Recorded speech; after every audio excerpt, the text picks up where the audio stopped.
came to Toyota today to get a new battery. I'm leaving with a new car. Well, at least she bought a Toyota, because the other people in this video were shopping for something a little bit more fancy.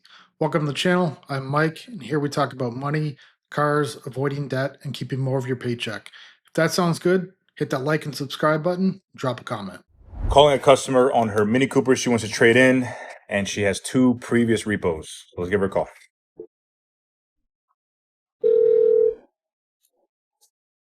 Hello. Hey, how are you? This is Yusuf of Charlotte Auto Center. Hey, good to see you. I'm doing good. I'm just calling up on reference to your interest in our 2017 BMW. Yeah. I know you have a trade. Can you tell me what's the year, make, and model? I know you sent the VIN, but I'm having trouble with that. I'll give you a roundabout of what we'll give you for that.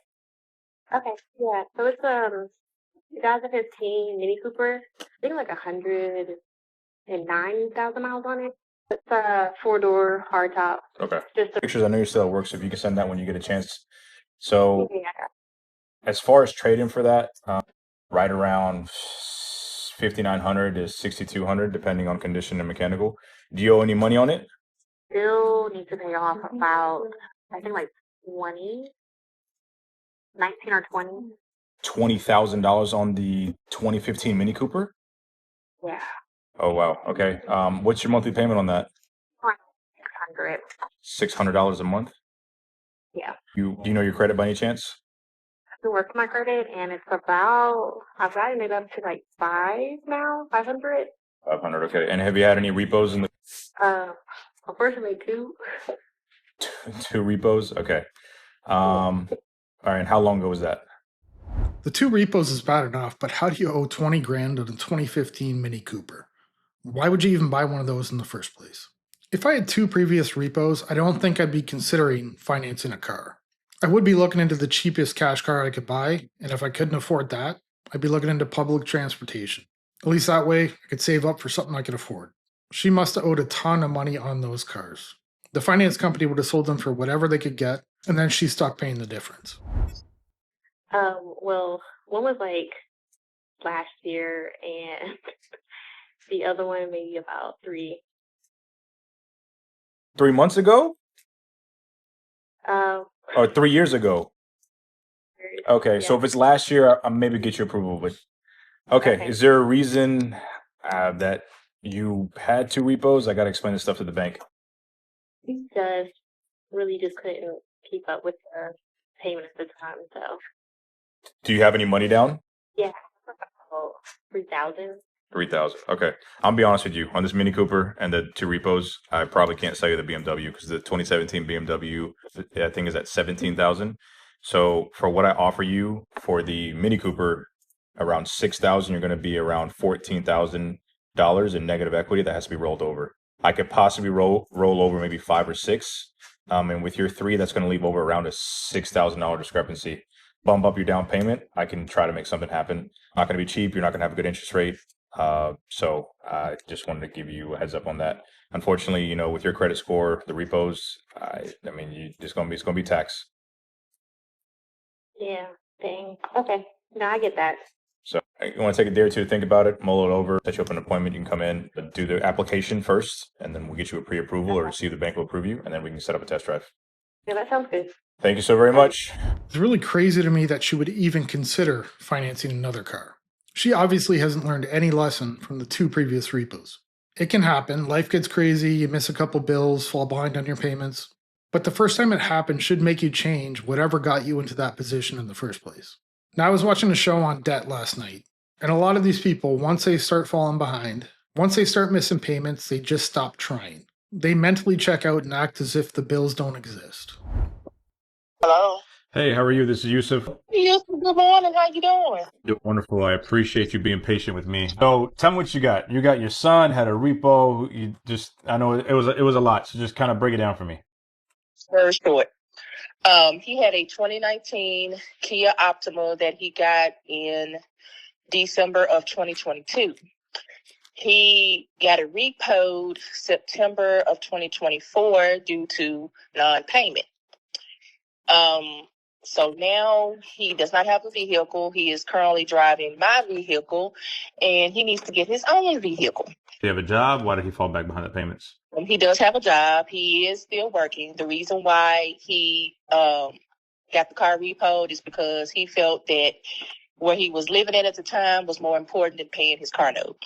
Was somewhere super nice to live, or he was just like struggling between rent and the car payment? I'm gonna say it was a struggle.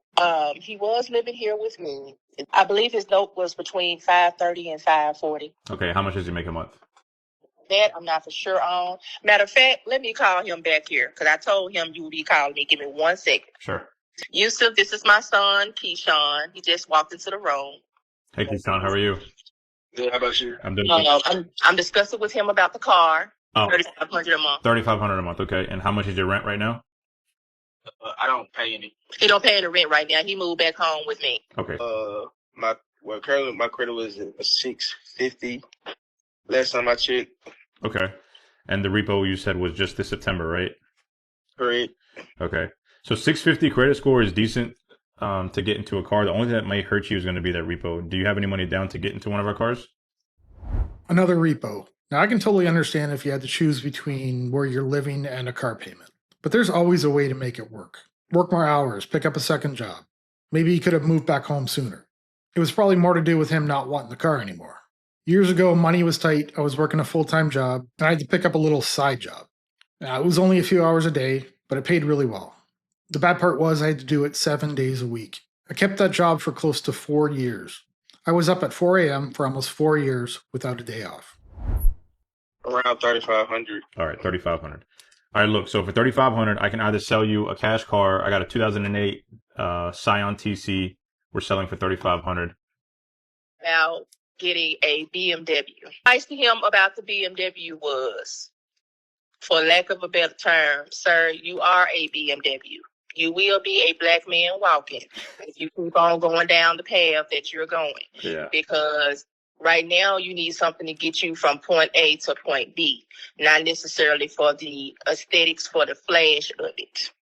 You're right. And, definitely got to listen to your mom because she's definitely spitting some facts right now. Look, here's the thing, right? You have $3,500 saved up. You make $3,500 a month. How old are you? 21. 21. I mean, And new 21.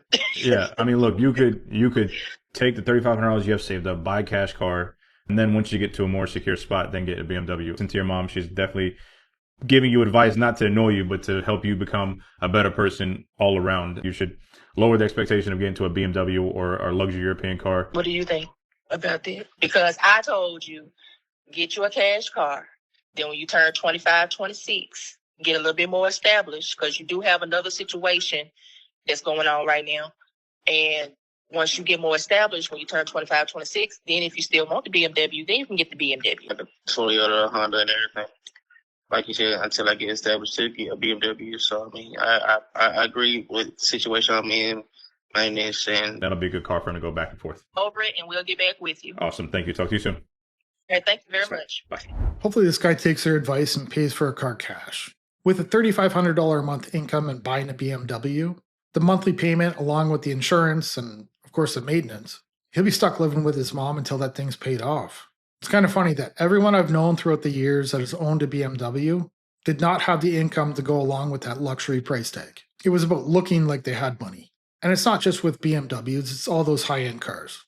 They buy them, they can't afford them, and then they complain about not having money. I'm going to end the video here and ask you to hit that like and subscribe button, drop a comment below. I'll see you in the next one. Bye.